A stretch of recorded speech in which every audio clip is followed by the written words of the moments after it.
I think he So only I has haven't seen The Host. I haven't seen The Host. I haven't seen Mother Mother. or I guess that's Okja. it. That's Or Darren Okja. Aronofsky. Yeah. No, I'm just kidding. I could talk about that movie. Oh no. Mm-mm. Did you say no? No, my. Oh, I mean, I did, Polite but. refusal. you're like, ha ha ha. No. Mm. No, I did say no, but it wasn't in reference to that. It was just my. All right, it seems okay now, but your guys's or my connection was just being wonky for a little bit. Oh, okay. But let's see if it keeps up. Yeah, I know. I saw Aronofsky's Mother once, and maybe it was just because I saw it too late, but I was just like, oh, okay. I don't know. Yeah, it's fine. it was the worst, most annoying type of film people were like the worst annoying type of film people about it. Mm. But when we watched it, I was like, that was pretty fun. Yeah. I liked it. Yeah, it was like it was good. I didn't like regret watching it, but it just compared to his movies that I really like, it was just like I compare, because I love Yeah. Black Swan, Yeah. love The Wrestler, Right.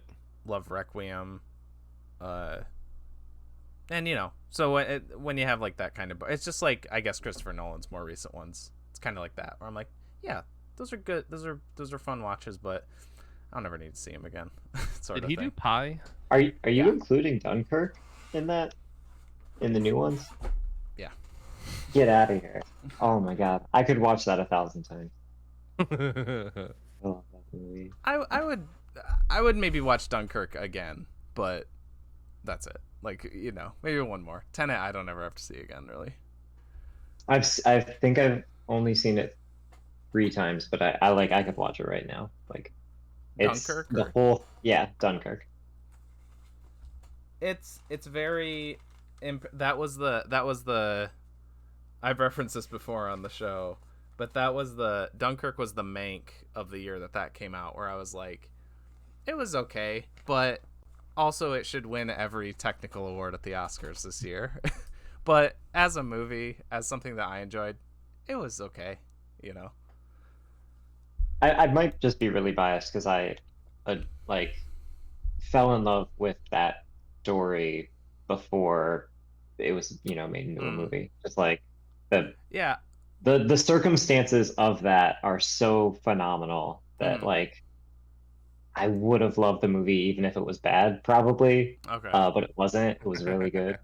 It's a very good like real life like war story. The whole like the Dunkirk conflict and everything. But yeah, and I don't know. It's hard to call that one like, I don't know, because I don't want to say it was like it wasn't boring or anything. It just like, I don't know. I just didn't really just connect with it. You're just not a One Direction type of guy. Yeah. Actually, I really like Harry Styles. I dig mostly his first album, his first solo one. I actually dig quite a bit. So I didn't know which one. I knew he was in it, but I didn't know what he looked like, right? And so like when the movie was over, I looked him up and I was like, "All right, good job, Harry Styles. Yeah. You did your job." Yeah. Yeah, actually, it's got him. And then it's got Barry Keoghan, who's also like pretty great in everything else I've seen him in. The kid from The Killing of a Sacred Deer and stuff. Oh yeah. But yeah, I don't know. I did just see the. Did you see the trailer for Oppenheimer? It doesn't. I show didn't know the much. trailer dropped. It like just today, I think. Is it a teaser? Oh. Yeah, it's like, it's mostly voiceover and then like, Yeah. shots of fire. Right. We saw well, God, we went to go see a movie recently. What did we go see? Nope. That we went to go see that. And there was like a teaser for the Oppenheimer. You made a face. Did you see Nope? Have not yet. Want to. Oh, TJ, you made a face. I wasn't sure if you were like I was doing that in reaction. No, I was trying to think of it. Like you said, what do we see? Nope. And then I was like, I was trying to think of a joke to be like, oh, what did you see? Or Yeah, I don't know. it's a very who was on first type of Yeah. situation. um. Yeah. It looks cool. That's another like story that I'm really interested in. All I know about Oppenheimer, mostly, is like what I've read on like his Wikipedia and then his his speech that I've watched. That's like, it's like one of the like most like real as like a real life like interview like clip or whatever a person's like one of the most haunting things I've ever seen. Like his little speech is like always stuck with me. Have not listened to it, so. Oh really? There's like video of it and you just see his face and he's just like staring off camera the whole time. It's very like it's very chilling.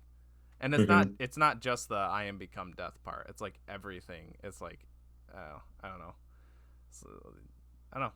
I'm excited for it. And that Cillian Murphy gets to be a lead finally. It's like a little fun thing for Christopher Nolan heads. Yeah. That he's always been like his side piece or whatever. But that'll be cool. Welcome back, ladies and gents. This is Be careful now. Yeah, this is yeah, I know, I'm counting episode No, I thought I said 58, 59, somewhere in there, because we had two Vault replacement episodes before this.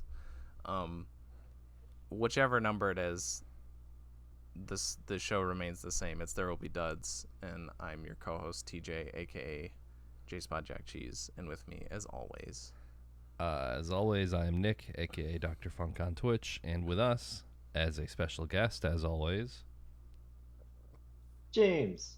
Not always, but sometimes. I don't have a handle because I'm not a content creator. It's a exclamation point like Jeb. James. You're launching your campaign. Or like Mother. Yeah. Oh man! So in the feed, they're coming off another Bong Joon-ho movie. They're double header in it. Yeah, they are. And you fucked up my flow. I stole your thunder. I took it. As always, we watched a movie this week. Oh no. Shame. That movie being Memories of Murder from 2003, directed by Bong Joon-ho, or Pong Joon-ho, as Spike Lee would say, and I've been saying in my head all day.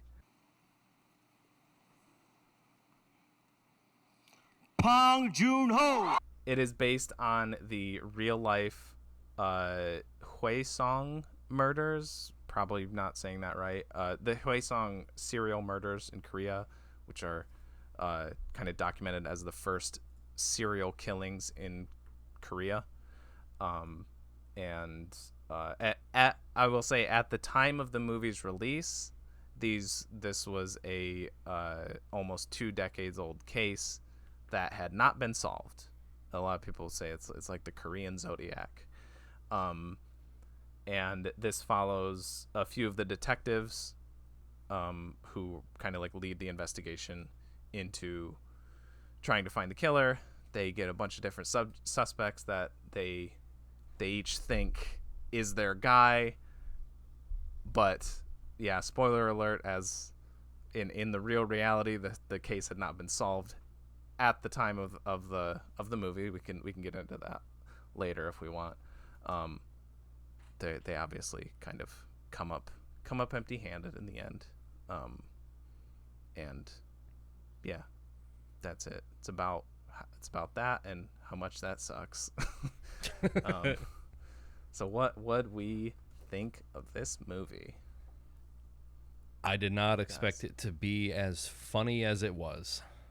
Yeah, I was very surprised at how much I laughed at this movie, especially like, going into it again thinking that it was going to be pretty dark, which it was.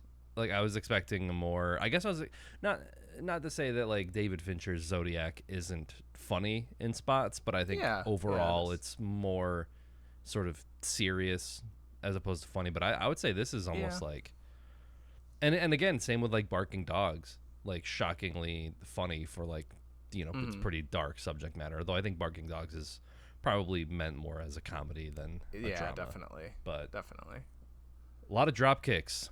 Big fan of the drop kicks. Shit, I couldn't believe it. I completely forgot about the drop kicks this time. It's so fucking good. That's like the smoothest fucking drop kick in film history when Song Kang-ho shows up and drop kicks Seo, the new detective Seo, and he just walks down the hill, boom, drop kicks him. And that was something I did pick up from the commentary. That was Song Kang-ho's first shot of the entire film production, and that was his first take. And like, holy shit, his only direction was that he was supposed to like knock the other guy down, and he just like went with that, I guess. And they rolled with it.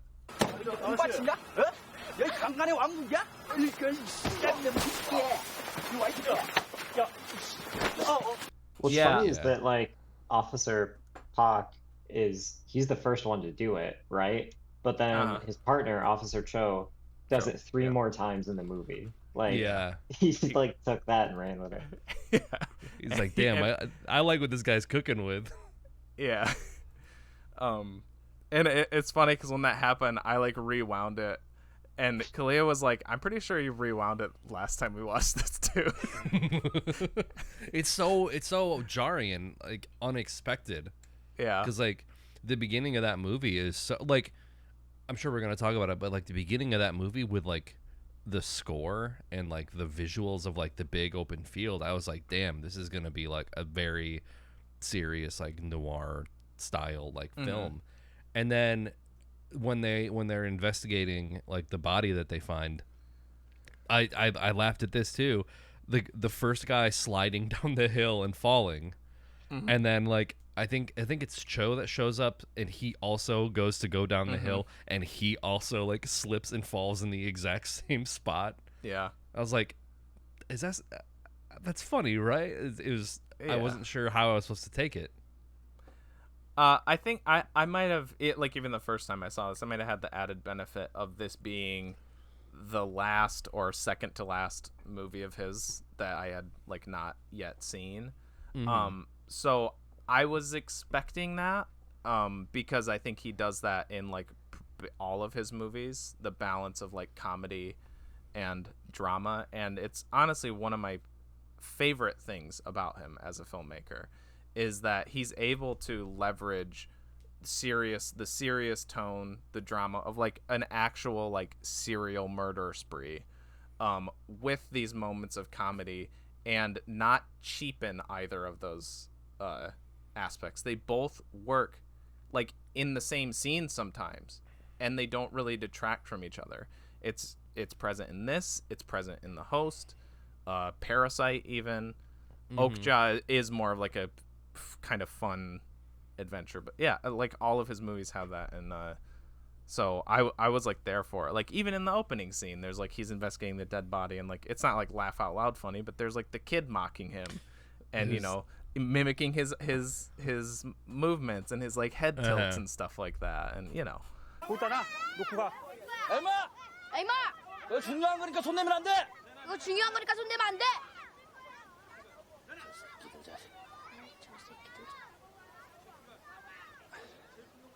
I think the main actor, I don't know his name, but Officer Park. Song Kang-ho. Because you said he was in Parasite, and I think he did a great job of doing it in there. He's just very good at being in serious situations and also like a punching bag. Like he's like an ideal actor for doing both of those things. My favorite comedic but serious bit was they are all in the like cellar of the police department, and they're with the person they think did it, the boy with the burn, Kang-ho or something. and they're like watching old like detective shows, right? Mm-hmm. And they're like having a good time, and then the female officer comes down who's taking the job way more seriously than any of them, and is like, all right, here's the things you wanted on this suspect. And they're like, all right, well, let's get to questioning now. And like the whole thing just like crunches back into the detective drama. It's like so hard to take seriously, and just like how ill-equipped their police department is, and how Mm-hmm. inept so many of their staff are. It's just constant hijinks. And it's like, it is funny, but it's also just so frustrating because you know there are places that have like, these are the Yeah. people who are guarding your Yeah. community. Yeah, and Yeah. that was a real thing with the case because there had never been a case like this in Korea before. So they literally like they didn't know how to handle it. Yeah. Yeah, like when he's saying to like his chief, he's like, "Yeah, all I have to do is look at them, and I'll be able to tell." He's like, "I'm a shaman. I have like this intuition." Shaman's eyes. Shaman's eyes, yeah. And then I feel like the scene immediately after that, they bring in like this disabled kid and drop kick him, and I'm like, "Oh, okay, okay." Like I believed him for a second. I was like, I was still in that mindset of like, this is gonna be this gritty police drama, and he's gonna be like this, ace detective. I was very wrong. Yeah. I think the movie did a good job of like seeding suspicion with, because he said, he's talking to the guy, he says, I can spot them. And the guy points out at the two guys across the room, and he's like, well, one of those is the person who reported a rape, and the other is the rapist. Who's the rapist? And it cuts to Park's face, and he's like, and then it cuts. Like you don't get his Yeah. reaction. And I'm like, Mm-hmm. for sure he got it wrong. Or like the guy Oh, was just yeah. making it up. Like neither of them, both are like in for like a drunk charge or something. Like Yeah. that's exactly what happened. Yeah. Yeah. Mentioning Song Kang-ho, who is like frequent collaborator. I think he's been in like 4 of his movies at this point. Yeah, 4 of his 7. The other one, Byun-hee Bong, who was in Barking Dogs Never Bite. He's like the guy. He's like the head sergeant for the first part of it, like the more incompetent one before the more serious one comes in. Okay. He's like another frequent collaborator with Bong, and he has a great. I love like picking up, what do you call it? Like idioms from other languages or other cultures, and he has a great one in that scene at the rice paddy, the like one of many just insane long takes with like dozens of extras. So fucking insane how he does that. I want to talk about that more, but anyways, the thing he says you're dumping shit on cooked rice, and Yeah. I remember like that. I took note of that because I love like kind of like picking up those little things. But okay, I guess we'll get into the. I think it's funny because the last movie that James was on for was High and Low. I think in a different.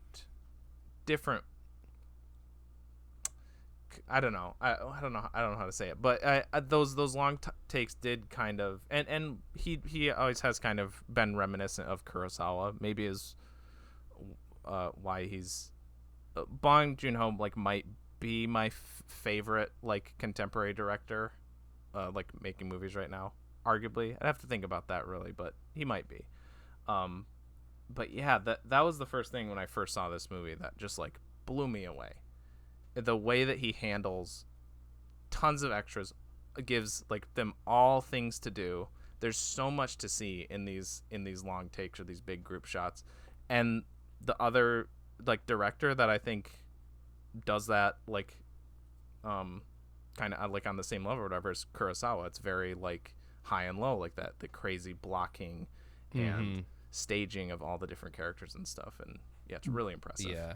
One of the notes that I wrote down was, you've had me on for this and High and Low, and like just I think the most distinct thing about both of those movies is the immaculate framing of the characters, because there's so many scenes in High and Low. We already talked about it, but in this movie, the incredible long takes and the camera is insanely deliberate about what it's looking at and how it puts the people in frame, and it's like it's so juicy to just like bite into, like, why is it doing that, and like Yeah. it's the third form of storytelling, like above just what is, like, what they're saying and what's going on, just what the camera's doing. It's so good.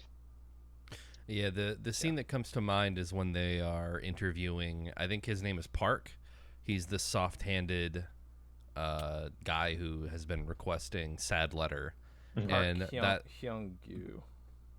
and that reminded me of High and Low, actually. There's like kind of this profile shot where you see Officer Seo. He's kind of up front because he's like, this is because I feel like each one of them, like you said earlier, has their own, like, I think this is the person who did it, and this is the one that eventually kind of drives Seo crazy, which is an interesting pairing of like Park and Seo, where Park is this, like, I think, well, we didn't find a pubic hair, so they must all be baldies. So they're either monks or I'm gonna go to the bathhouse and just no subtlety whatsoever. Look at everyone's like dick and balls as they go by. But it's framed in this way where like Seo's up front, and then Park and Cho are kind of near him, and then I think the police chief guy, who kind of becomes their fourth guy who kind of hangs out with them, is like kind of behind him.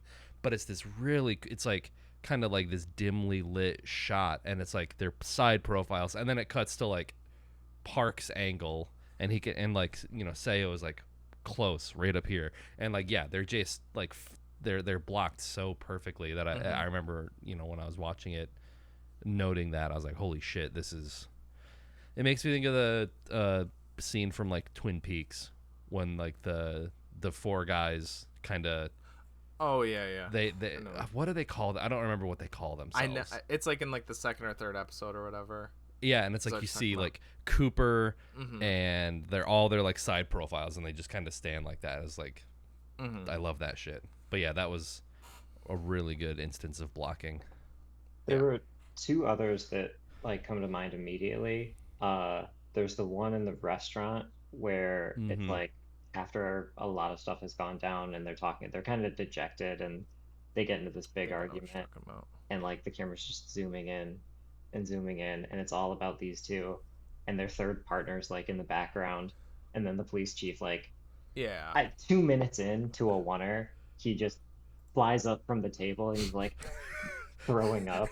He's gonna yards. Yeah, and that again, like, just kind of marrying like the gravity of the situation with this comical aspect of humanity.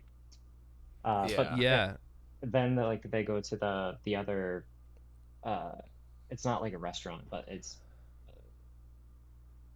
a diner, I guess, like Korean diner. Are you talking about the place where like Gwang-ho's dad runs it, the little like yeah and it's when the kid falls down the stairs in the middle of the conversation.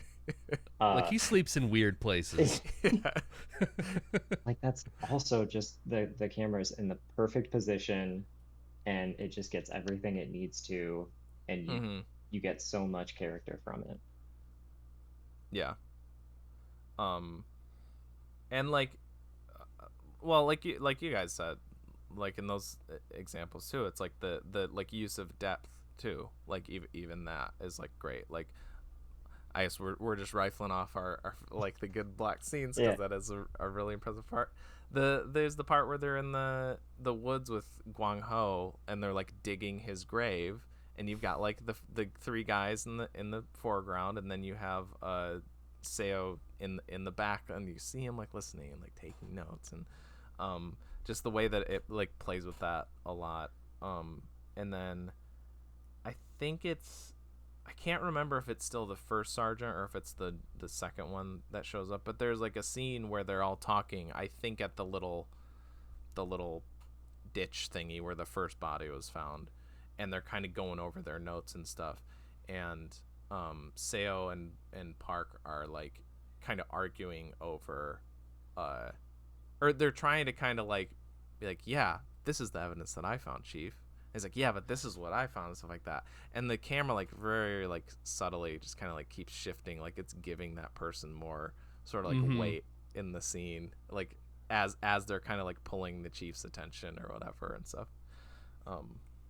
Yeah, but I think again, much like High and Low, we could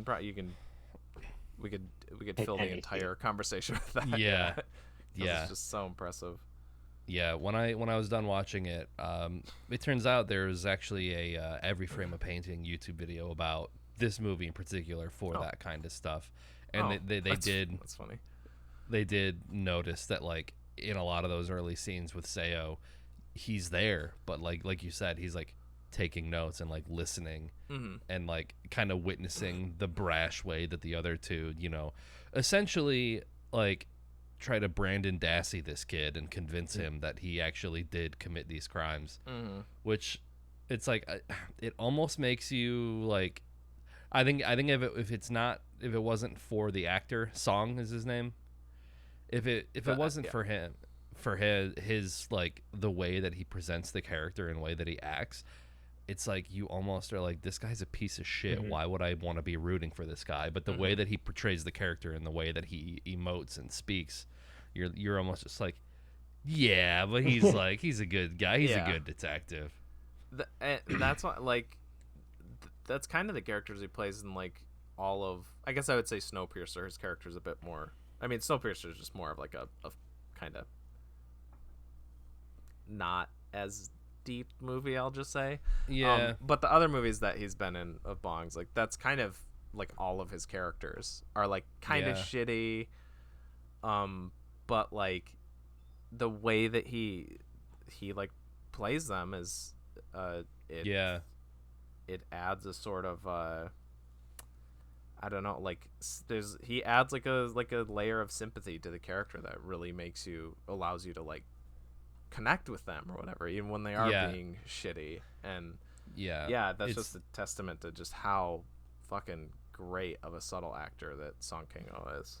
Yeah, it's used as a meme a lot, but I think of the scene from Parasite when he's like driving the taxi or like the car, and like the wife has her feet up behind him, and he just has that like look of complete contempt on his face. And at the end of the movie, obviously spoilers for Parasite. He kind of commits this atrocious like act, but you're still at the end of the day still kind of sympathetic to him and like kind of understand why he did it and like his lot in life, despite him being kind of schemy a little bit. You understand without like condoning, I guess. Yeah.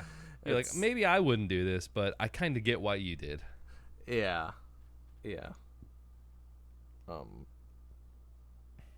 I will say the only other. Oh, go ahead. No, you go. I was just gonna say the only other, I guess, kind of blocking shot, but a really good use of, like perspective, is one of the only. I think it is the only murder sequence we see in the movie, is when the girl is walking. I think she gets a call and she's walking to see a friend, and it starts raining, and the shot of like the kid like stalking her, and there's like the one shot where she's standing in like the dirt road, and she's got her flashlight looking around, and you see him pop up out of the grass really slowly, and then we were watching it and it's like, oh Jesus Christ. What are you talking about, like at the end and then you see him actually like it's the third murder, I think.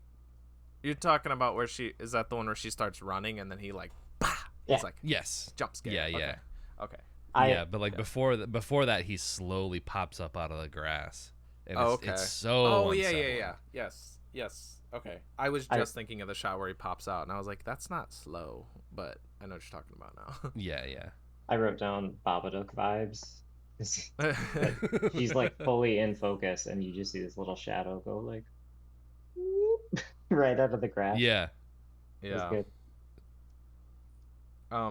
Another one that uses that, and it's like the first shot of the movie, and that's the shot that when I saw it, I was like, okay, let's fucking go. I'm fully in. The first shot of the movie.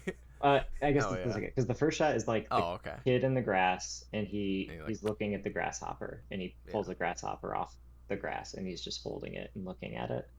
And then it goes to Park, and he's kind of walking around, and then he sees the gutter, and he kneels down by the gutter and looks in.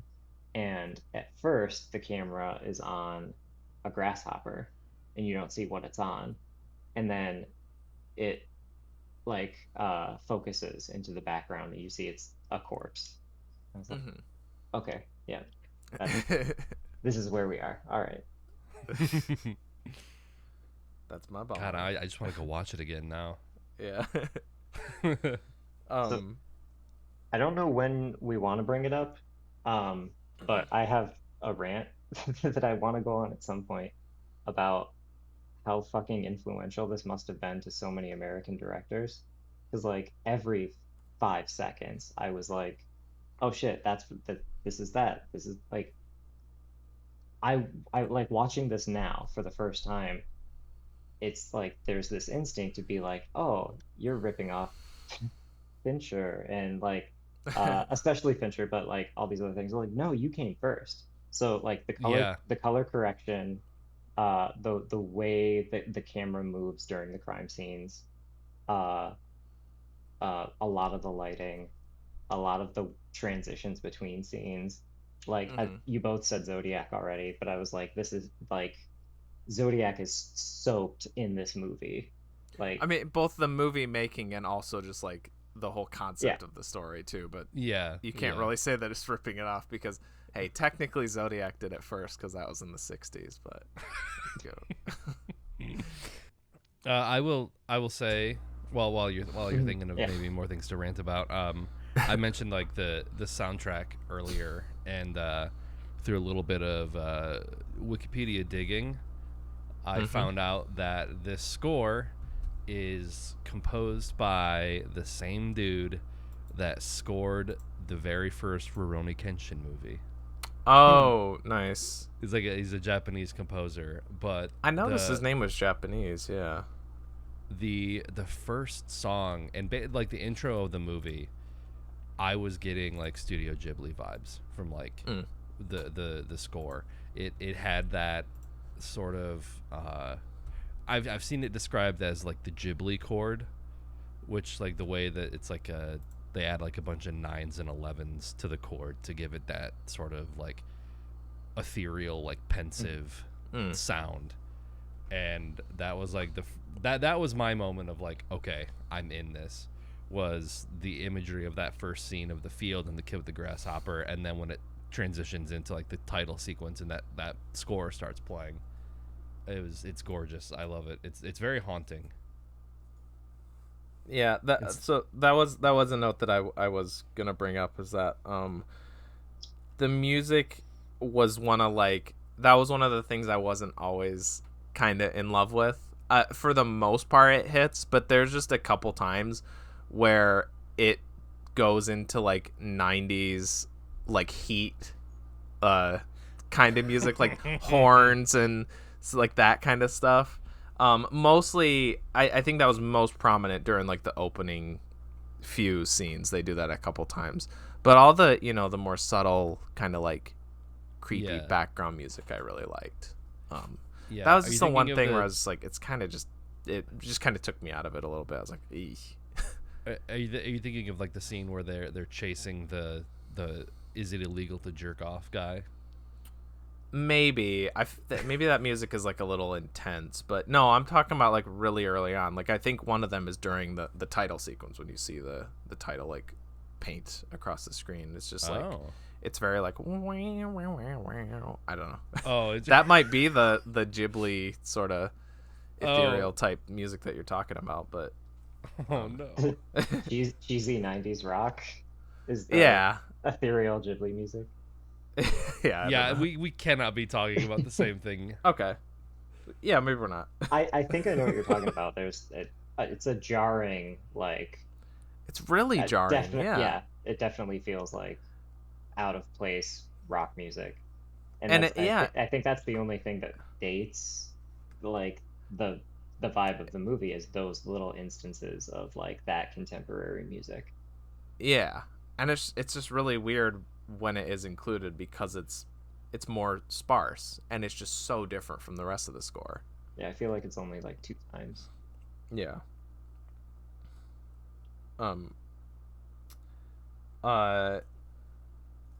Going into the segment of the show where I might be looking too much into little edity choices or whatever, something I had noticed this time, that there's possibly some purposely juxtaposed like editing choices.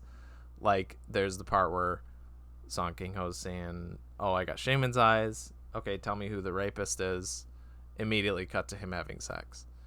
And then there's like a part where they find another dead body and it's a close-up of a corpse on the ground. Cut to raw meat being cooked on the grill. I noticed that one, yeah. As well as when Cho gets stabbed in the leg by Gwang-ho in the bar or whatever. Sticks in his leg, hear him scream, cut to sizzling meat on the grill, and then cut back to him pulling it out of his leg. And I don't know, I just kind of was like taking as like, I don't know, like people meat people are meat to this. I don't know. Another thing in that category is one of the victims had pieces of a peach put into them.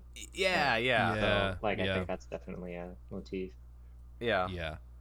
And I thought it was particularly ironic that the guy whose signature move is to drop kick has to have Loses like his legs. right leg I know. amputated. That's His the most leg tragic is part of the featured movie. in so many different scenes. Like in the restaurant scene where he's in the background, the first thing you see of him is his foot pop up on the couch. And then he puts his legs up in a couple different scenes. And so like the camera pans over and the only thing you see is his foot.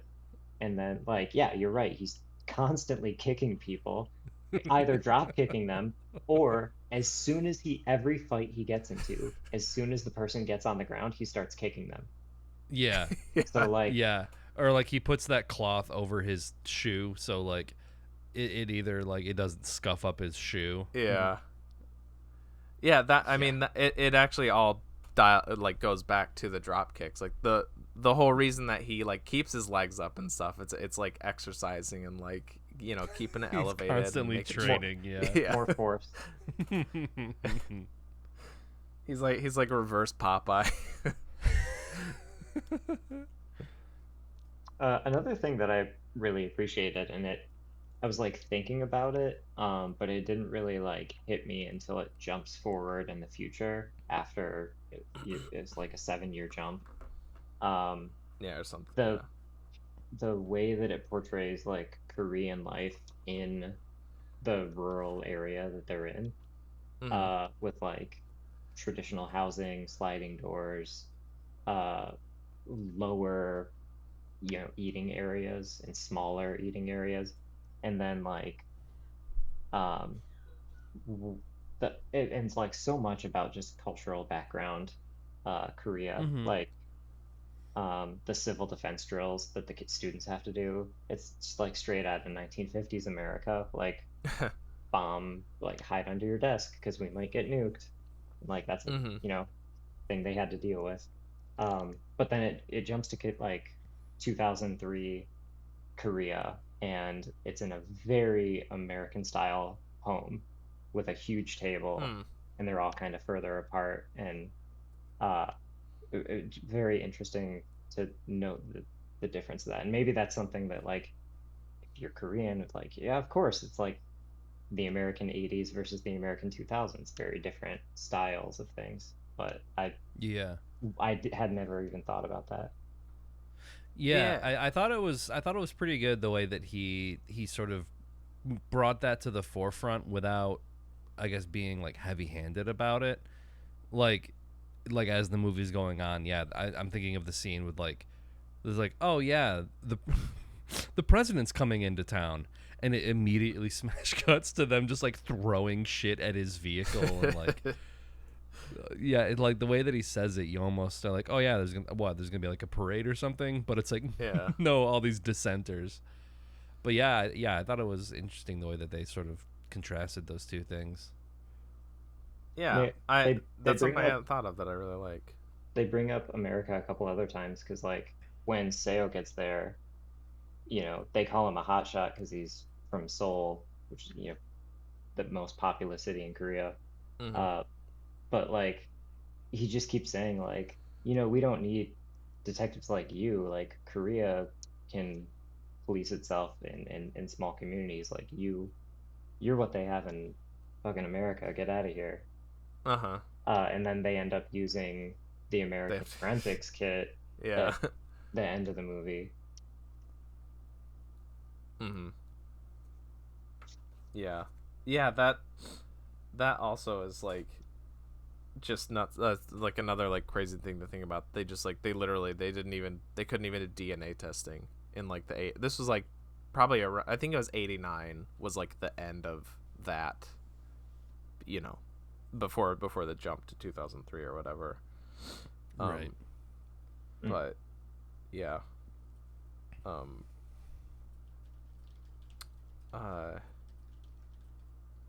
Oh, yeah, I was gonna say that like kind of going off what you said about like the kind of creeping Western or just modern influence or whatever. That was something that they mentioned in the commentary, that like finding, because like I guess they wanted to still shoot it in the area as much as they could, but it was like becoming increasingly harder to find that kind of, because Hwaesong is like, it's like 25-30 miles from Seoul, so which nowadays means it's part of Seoul, pretty much. But back then it was like they call it the boondocks in the movie. It's like it's the country, and it's 25 miles away from their biggest city. And they said that like it was difficult to find the proper like areas they wanted to shoot at. They said the forest scene where they're digging, what I mentioned before, they're digging Gwang-ho's grave or whatever, was like just a tiny little patch of woods, and it was like the only like spot they had like that in the area, which I think is crazy. Like, yeah. Unless you're talking like New York City, you can find woods in America. What's going on, Korea? Like, yeah.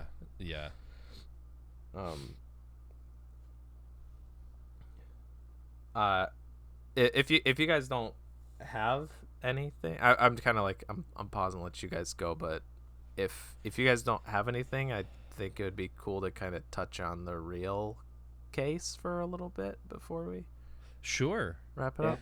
Well, I guess we can, for the movies part, we can talk about the final shot, which I found incredibly like I knew it was coming. I definitely seen it before, but the way that they did it, and from what I've read, is like that was supposed to be like him looking into like the audience for the killer. Yeah. Which is insane that the person who actually did the killings watched the movie. So it's like that sort of like fourth wall breaking is just nuts. Yeah.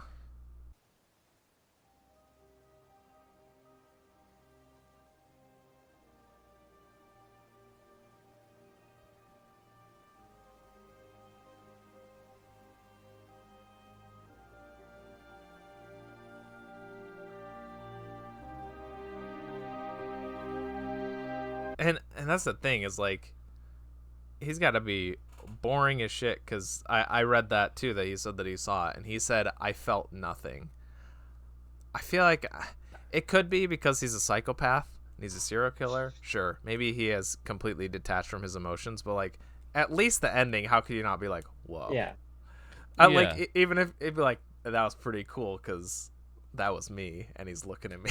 Like, this like, whole thing. He's not even gonna give him that. Like, all right, the ending was kind of cool though. Like, so yeah, that's a thing that there's even one of the little special features on the Criterion thing is an interview with Bong Joon-ho and kind of talking about how the movie will be viewed differently now that the killer has been found or been revealed or whatever, because it's, you know, it's a big resonating thing with Zodiac too. One of my favorite movies is like, I almost said Arthur Lee Allen was never caught. The Zodiac killer was never caught. And like, what would that movie be? I don't know. To me, I think as a movie, I don't think it really changes my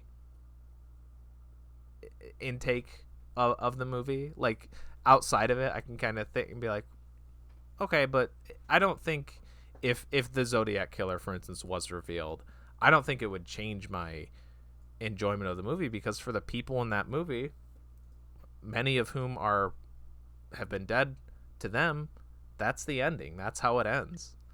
Yeah. And then I would say, in a different regard for this movie, because it's a little less true to life that Zodiac is. Like, Zodiac, all the main characters are real people who lived and did all these things.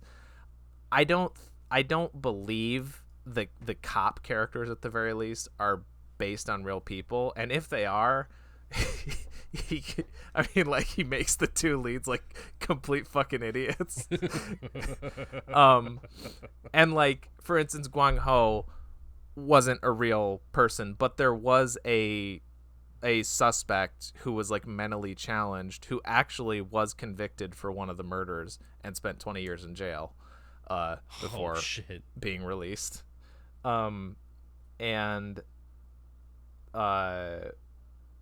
the thing with them like abusing their suspects and stuff, and even to Kang-ho killing himself, that's a thing that was reported, that like the police there, they went like so over the top of their investigation that like it said that like several suspects that they had been hounding like killed themselves or something. And other little elements, like obviously like kind of the modus operandi, all the things that he did were the same, you know, killing in the rain, the red clothes and all that and stuff. What I thought was kind of interesting, and maybe this almost changes my viewing of the movie more so than the actual killer being found, who I guess I'll mention had already been in jail since like 96 for an unrelated murder. Right. So he was already in jail, and when he revealed himself, the statute of limitations for murder had already passed, so he can't be convicted for these killings, but I'm pretty sure he's in jail for life anyways. Yeah. But anyways, the thing that maybe kind of changes my viewing of the movie more so is that Bong said that the character of Park Hyung-gu, the delicately handed younger guy at the end who Detective Seo focuses his like attention on, he was like not really based on anybody, except he is Bong Joon-ho's killer. Like, he wrote him to be who he thinks the killer would be like and what he would like act like and everything. So to Bong Joon-ho, I guess that's the killer, but also the whole intent is that, like, you know, you don't know and they never found it or whatever. But that's like, it's you know, I always watched it being like, yeah, it's not that guy, but now I'm like, oh wait, like in the universe of the movie, is it actually him? And I don't know, it's I don't think so. Like, based on the last scene, I don't think it could be. Right. I mean, yeah, he gets exonerated for like the DNA evidence. Well, from, like, never mind. America, I misheard you. Sorry. No, I was thinking you were talking about the detective, not the. Oh yeah, because they're both named Park. Yeah. Yeah. No, yeah. the young kid who, yeah. Right, he gets exonerated, but the wording of it too is so It's like ambiguous. it's like we didn't have enough. There wasn't enough stuff to fully 100% determine. Maybe. Yeah. Right. We can't It say leaves enough without doubt that he did it. Yeah. It leaves enough ambiguity for Seo to continue like assuming he's like I don't even I feel like he says something like, I don't need like DNA evidence, like I don't need this, and he like pistol whips him and is like taking him on the train tracks. It's just like, I don't care. Yeah, something like that. Yeah. I mean, you pretty much get that just on the inverse with Arthur Lee Allen and Zodiac. It's like, God damn it, how is it not this guy? But right. But everything's like, no, but it's not technically because the DNA. Right. And you're like, I don't care. Yeah, the whole movie is him just learning to be a detective based on vibes because he spends so much time with like two dudes that are just like, nah, I get a weird vibe from this guy. I'm gonna go drop kick him and like basically convince him to, give a false testimony. Yeah.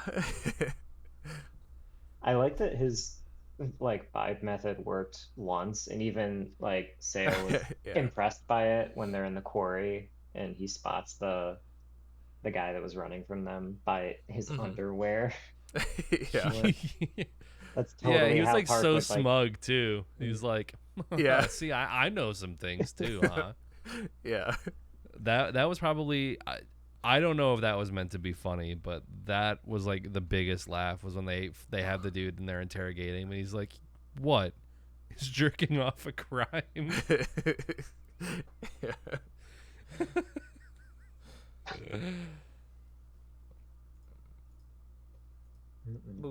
Okay. Oh, Are we? I remembered what I was going to say earlier. Okay. Yeah, go. About like I want to seemingly hear inspiration. Influences.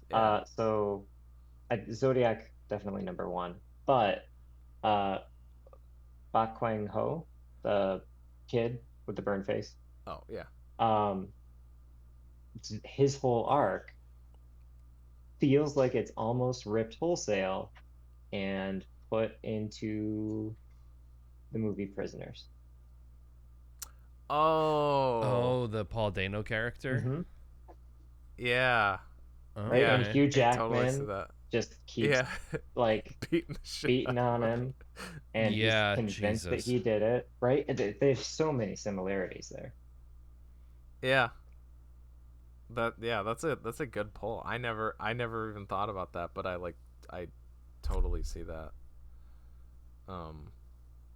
Yeah, I was gonna say making a murderer again, but that's a documentary. That's not like actors. That's just just the police making a murderer also.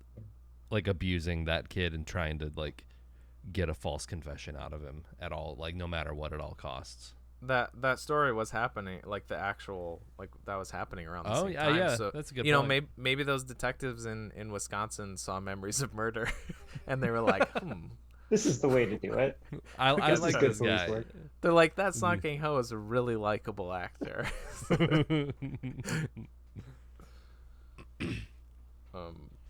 Okay. Are we good for scores now? Yeah, let's go for it. Good. Okay. Oh, sure. James, why don't you start us off? Yeah, I'll go. No, I should go last because I haven't thought of this. Also, do you guys what's it out of? 10. Just 1 out of 10. So you you want to go have? last?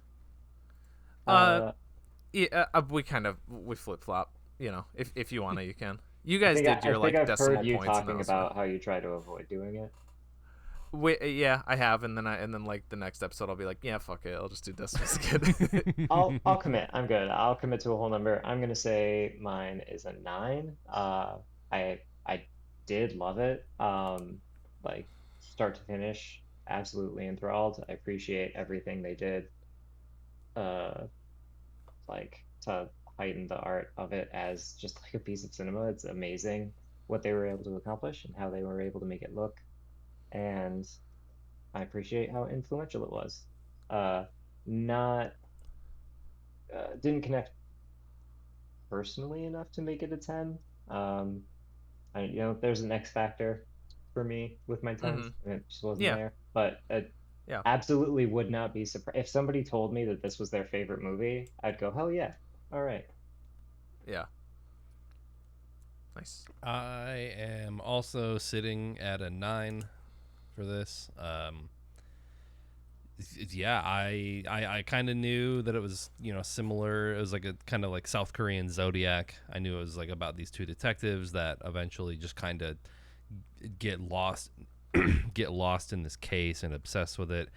And yeah, similar to James, I guess whatever it is about a movie that I consider 10s wasn't here. I don't know if it's like a personal connection or whatever that factor is. you know. But I think, you know, the soundtrack was great, the cinematography was great, the blocking was great. It's one of those movies that I'm going to go back to, and I feel like there's a lot of details you can pick up on from repeat viewings that really enhance, you know, the viewing experience, that you can just, you know, it's like a unique thing every single time. You'll notice, oh, that's an interesting little detail, or, you know, I didn't, you know, until I watched that like video essay, sometimes I didn't even catch Seo in the background just diligently taking notes. Like I didn't even, you know, I was like, oh shit, yeah, that's right, he was doing that. And then the only thing that would push it to a 10 would just be that final sequence, because I feel like that's like such a good like money shot. Maybe I'm a sucker for that, because in one of my, you know, a movie that I might consider putting at a 10, Magnolia, that movie also ends with a fourth wall breaking, looking into the camera, and then the credits just hit you in the gut. And maybe that's my X factor, because that it's very So it Deadpool's a 10 out of 10 for you. I thought those movies are hilarious. Oh yeah, yeah. I do like Deadpool 1 and 2. They made me laugh a lot. But yeah, I guess that's that's the X factor for me. But yeah, 9. Like X, like a Roman, like the Roman numeral. Yeah. 9's across the board. I went with 9 as well. Yeah. It's pretty awesome. Again, Bong Joon-ho, maybe my favorite contemporary director. I love his style. I love the mood and atmosphere of his movies. I really need to see The Host and Mother again, because I've only seen those ones once each, to where I can like really rank these. But this might be my second, might be my third favorite of the ones that I can rank. Parasite's got to be number 1. I know it's like such cliche, but but yeah, this still amazing, impeccable. But yeah, it is always funny when you're at a 9. It's like that's like a very high score, but you're like you guys just did too. You're like, oh, but I have to justify why it's not a 10. But it's like it's a 9. A 9 is great, you know. Yeah, I think that's I don't know. Oh yeah, that's right. I was gonna say my X factor was, I think if there was like just a few more drop kicks, it would maybe have hit 10 for me. Like you were saying, the ending, if instead of staring into the camera, he just drop kicked that schoolgirl across this road. Drop kicked the camera. Yeah, there you go. That's the like, fourth wall break. She's like, I don't know, he was just kind of average looking, and he's like, what the hell? And he just that made me think of Fargo, when she's trying to get like the two girls to describe Steve Buscemi. Oh, and then yeah, they're just like, oh yeah, he was just, you know, kind of funny looking. Like, funny looking how? Oh, you know, just kind of funny looking. Yeah. The way that I took the ending too was more like that's Bong Joon-ho just calling the entire audience just basic. They're like, oh, they look ordinary, you know. And then he's like you. Like, yeah. Yeah, that's me. Speaking of being basic, here's an ad break. I was trying to grab my cat. Are we back? I'm thinking we're back. Okay, James, are we back? We're back. Okay. I guess we did have a. We didn't warn you for that one, for our bits. John Wick bit. John bit. Yeah, so I guess this has been out for a little bit by the time this one. Oh yeah, actually, because again, this is gonna be after a few vaults. This is gonna be like a month after this movie came out, but oh well. On the pulse as always.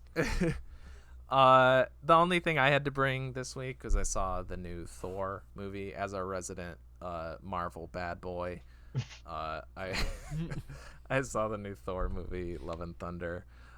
It's been getting a lot of like as I guess a lot of the newer like post Endgame Marvel movies, not fully unwarranted, have been getting like a lot of shade. They're not as well received as everything before, and I feel like I may have said this in the show before, but yes, in my opinion, in a perfect world, the MCU movies would have stopped after Endgame.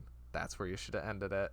It's fine, you don't need to continue it, but of course I understand the world that we do live in. It's going to continue, whatever.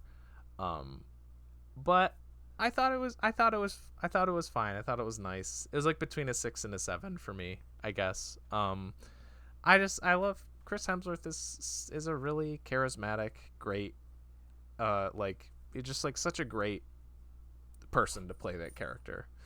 So I like watching him. Russell Crowe shows up as Zeus, a very like silly comedic role. Russell Crowe is a criminally underrated comedic actor in my opinion. The nice guys. Nice guys heads know what I mean. The biggest thing that I liked, I loved Christian Bale as Gore. He was like on another level. It wasn't like an Oscar-winning performance by any means, but I really liked his portrayal. I remember reading like his original like story because Gore is like a more recent villain from like this last decade, but I remember really loving his storyline. And it's like, yeah, they're truncating it into like a 2-hour movie, but I thought they did, well enough with it. But the thing that brings it down for me is there are some really fucking cringe-ass jokes in it, like some really fucking rough jokes. I saw on Twitter someone said that they literally do a he's standing right behind me, isn't he, type thing. Yeah, there's one of those. There's one where like I don't know. There's ones that like you just have to see the scene to know what I'm talking about. But I like, I just like like literally was rolling my eyes at a couple of them. Which I don't know why. Like I love like What We Do in the Shadows is one of my favorite comedies ever. Now Taika Waititi's like, I gotta be super silly and super random and just I don't know. I don't know. So it's more Taika. Is it? So it's like it's not. Is it like Taika Waititi doing like the Joss Whedon-isms? That's what it feels like. It feels like Taika Waititi trying to do the MCU formula. Yeah. Maybe that's it. Maybe that's kind of what's sullying it. But still, I guess I just wanted to bring it up because I don't think it should be getting. Well, I don't think it's like a great movie. I don't think it should be getting as much hate as it has. Yeah. So that's it. Throw Love and Thunder. I guess don't rush to see it, but if you got Disney Plus, you're like, you got a free evening. Yeah, Yeah, sure. It's one of those. Yeah. Yeah. I've actually been watching a lot of shit lately. I went to go see Nope in the theater, Jordan Peele's new movie. A lot to chew on there. It's pretty wild. If you haven't seen a trailer for it, don't. Just go into it completely blind. I think that's the best way to do it because you will not in a million years guess what it is about and like how it works and it's cool. I don't know where it ranks in Us and Get Out, where it ranks in those ones. I still think for me it might be, I don't want to say it's my least favorite because like I think they're all pretty great, but I guess it might be Get Out, Us, and then this movie. Like if you made me rank them, but multiple viewings might change my mind a little bit. Daniel Kaluuya is great. What's his face? Keith David is in it. Oh, nice. And whenever Keith David shows up for something, even if it's not for like the whole movie or he's great. And then we've been kind of on that HBO kick. We just finished the 2nd season of Barry and started the 3rd season. Mm-hmm. I don't know where you guys are with that show. I haven't watched the 3rd season yet. I'm a couple episodes into the 3rd season, but I adore the first 2. It's the writers are very good on that show, and they do one of my favorite things that I feel like, here's my weekly reference to Breaking Bad, but I feel like they do a very good, like with Breaking Bad, I think a lot of the times they would write their characters into a corner and then get them out of a situation. Like, I think of like the scene with like Walt and Jesse in the RV, and Hank is like knocking on the door, and he's like a door away from like his brother-in-law, right? Mm-hmm. And then you're like, how on earth did they get out of this? And I feel like Barry does that really, really well, where they'll just like introduce a situation that you're like, okay, Barry is cooked. There's no way he can get out of this. Like, Detective Loach has him. And then you find out Detective Loach is like, this is the guy that's like banging my ex-wife. Can you kill him for me? And you're like, oh. I think even at the end of the episode, Barry's like, what? And then it cuts to black. But it's really good so far. I remember Isaiah saying it was like the best show of all time. He said it's his favorite show. Yeah. Oh, maybe we'll see where the third season goes with it. Damn. Not for me, but I don't know. Just like more that you like get it could be up there in that caliber. Oh, okay, gotcha. Henry Winkler is great in it too. I really like his performance. That's, and then go ahead. That's just above like a Thor: Love and Thunder for me. Like, I like the show. I'm just not like, I don't know. I just haven't really enjoyed it as much as seemingly everybody else has. But I do. I mean, I'll watch the third season eventually. But also, I'm not like. You're not like. I'm not like jumping on. I gotta watch this. What's gonna happen next? Yeah. I want to finish documentary now before I get into that too. The other Bill Hader show. Is that another Bill Hader thing? Yeah, Bill Hader and Fred Armisen. It's great. Documentary now is great. That's did you what watch I've heard. The musical one? The Talking Heads one, or No, the Eagles one? It's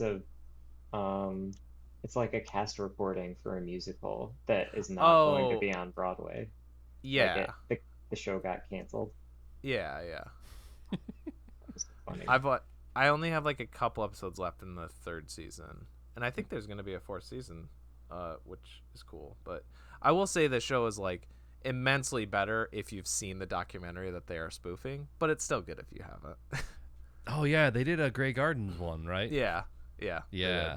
And that did they do like, have they done like Close Up or like American Movie or any of the other ones that we've like done on the show? Those would be really good ones. Both of those would be really good to do. Seeing like Bill Hader and Fred Armisen be like Mike or whatever from American Movie, that would be shit. That would be yeah. They're them making Coven. Yeah, that'd be so good. Yeah. Go ahead. Oh, and then the last one, The Bear, about that show. on Hulu. Yeah. As the resident. Well, I guess you work in a kitchen too, don't you?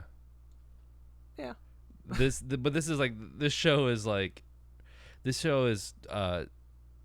what a lot of people online who've like worked in service industry and worked in kitchens, they're like, this is the most accurate portrayal of like what it's like to work in like a back of house kitchen at like a restaurant, because it's got like the call words, it's got like, what I'm talking about, like when you're working, it's like, corner, behind, hot, sharp, like all that kind of shit. But it's a really interesting drama. I kind of went into it being like, okay, some people online who are annoying are like saying this is the greatest show of all time, and I'm very subject to like reading too much into that. I'm like, if an annoying person likes this, I don't know if I'm gonna like it or not. But it's good. It's I was surprised. The only thing, he calls everyone chef, and in my experience, that is like reserved for the sous chef or or like the head chef. That's Kevin. I'm not calling him chef. Like that's like, if you're working the line with me, you are not. It's like I see it as like a hierarchical thing, and it's like, that is not who you are, so I'm not calling you that. Well, from my experience watching a lot of Food Network competition shows, they call everybody chef on that. So yeah, I guess it depends on what kitchen you're in. If you're in the Food Network kitchen, the Food versus Network like kitchen. Everything else. Yeah. In probably a lot of other kitchens, what they call it, you could not air on television. Yeah. But yeah, I'm 2 episodes into that. Curious to see where it goes. Give it a shot. I think it's pretty interesting. Yeah. I remember seeing a trailer for it and it looking. It's one of those on the long list of like, it does look good. I just don't know if I'm ever gonna have time for it. Like, you know, the ever expanding like watch list of stuff. Right. But you know, let's see how it goes. If keep hearing stuff about it, maybe we'll eventually. 30 minutes long. I think it's like 6 episodes. Oh, that helps. Oh yeah, that helps. Yeah. That helps. Okay, that just like went up. Shifted it up a little bit. Yeah. I mean, I was telling you this, but I'm just getting around to like finally catching up with Better Call Saul. We're almost through season 4. Like I said, I don't know. I was watching the first 3 like as they were released, and then I just kind of stopped. I did a very similar thing. Like, very good. The season 5 wasn't on Netflix up until like a week before season 6 started airing. So really? We're current now because Chloe's sister has AMC Plus and gave us the password. Nice. So that's how we've been watching it like as it airs. But you know, we started watching it in the pandemic, and then we got through the 4th season on Netflix, and then it was like, all right, well, what do we do now? And then like we watched a few episodes from some other websites that weren't Netflix, but it was like shitty quality. It was like Amazon. Yeah. But it took them like 2 years to get it up on Netflix, which I think is like a thing that they do because they want you to buy it and rent it on Amazon or whatever. Mm-hmm. But yeah, that show's great. I'm gonna be sad when it's off the air because it's like from like 2008 to now has pretty much. I know that's in, like, nuts. This universe and these about. Characters, and it'll be a nice pin. Like in it, but it's still kind of a bummer that there's nothing else of this world. Yeah. Have you watched that show yet, James? I haven't seen a single episode of Better Call Saul. I watched all of Breaking Bad, but nothing. Right. I feel I feel content, right? I finished Breaking Bad. It was so good, and I'm just like, I'm at peace. I don't want to get sucked back in. I will say this is my hot take. I'm not saying you're going to agree with this. I think Better Call Saul is a better show than Breaking Bad. I like it more than Breaking Bad. It's superior in my eyes. Like I said, hot take. I'm not expecting like you to agree with me, but it's really, really fucking good. It's like, because I started it basically out of just like, all right, there's no new Breaking Bad this year. I'll check this show out. And dude, it's so episode to episode, it's so good. And the main reason I think that it is superior, I guess the easiest to convey to somebody who hasn't seen it, I guess, but has seen Breaking Bad, why I think it's superior is like Breaking Bad, I basically cared about Walter and Jesse. I didn't give a shit about Marie, didn't give a shit about Skyler, Walt Jr., Hank. I only cared about them when they kind of like intertwined with the main two. Those two characters, some of the best. Doing the red letter media thing again. You gotta add in the shattering glass sound effect. Yeah. Those two lead characters, two of the best characters to ever be like in the television show. But there's so much downtime in that show that I don't care about. Whereas Better Call Saul, that's not really the case. There's way more characters to care about. There's way more interesting like subplots. And I think also Saul, or I should say Jimmy, Jimmy McGill is such a more, he's so much more sympathetic, right, than Walter. He's so much more like, it's so much more like tragic to see his downfall as opposed to Walter's, and like you root for Jimmy, Whereas for Walter, you root for him as a lead character because you want to like see the story continue. But Jimmy, you want him to succeed. You want him to like overcome all of this. And There's just so seeing many the times downturn is so rough. Because with Better Call Saul, what happens. You know the ultimate fate of all of these characters: Mike, Gus, like Tuco, Hector, like Saul Goodman himself. Like where these characters end up in Breaking Bad. Saul Goodman, more or less, right? There's there is the Gene timeline. Yeah, but again, I think what I'll say is, I think for me, like, the Breaking Bad story is more compelling. I guess we'll see. But I think, to your point, I will say that I think the storytelling with Better Call Saul is, like, superior. Yeah. I think those writers and directors are, like, just every episode, it's like there's no other show on like it. Like with that level of detail and cinematography and just the way that their like visual palette is, it's crazy. But what I was saying earlier about like you ultimately know the fates of these characters through Breaking Bad, more or less, and it's still like incredibly compelling to see like the situations they get in, how they get out of them, and it's like it does a good job of not being too fan servicey with like, get it. This is gonna come back later in Breaking Bad. Yeah. Yeah. So, check it out sometime. I'll put it on the pile of stuff I need to watch. Yeah, exactly. There you go. Non-committal response. Okay. Jeez, I feel like I'm like, now we don't have anything to do for post chat tomorrow. We should just like cut this out and like put the Better Call Saul talk into tomorrow or whatever. Yeah, right. Because now that we're at the end of the show, I'll say I already pulled next week's movie that we are actually going to be recording tomorrow night. But for the listeners, for the audience, next week's movie is The Emperor's Naked Army Marches On, from 1987, directed by I don't know why I name these without like pulling up the thing. I think it's directed by Kazuo Hara.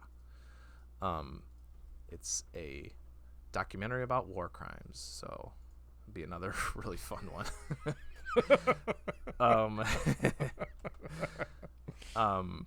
So if you don't want to be spoiled for The Emperor's Naked Army Marches On, watch it before next week's episode. These episodes come out every Wednesday at 7 p.m. EST in video form on Twitch and YouTube, as well as in audio form on Spotify, Apple Podcasts, and more. We also have social pages on Facebook, Instagram, Twitter, TikTok, and not more. I believe that's everything. So,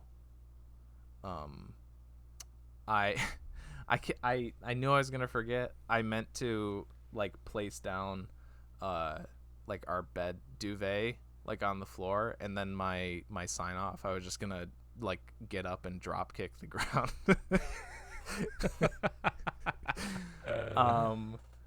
But since I fucked that up, I guess that means that I am your dump shit on cooked rice, TJ, aka J Spot Jack Cheese, and with me as always, I am your delicate-handed, sad boy music lover, Nick, aka Dr. Funk on Twitch, and with me as always,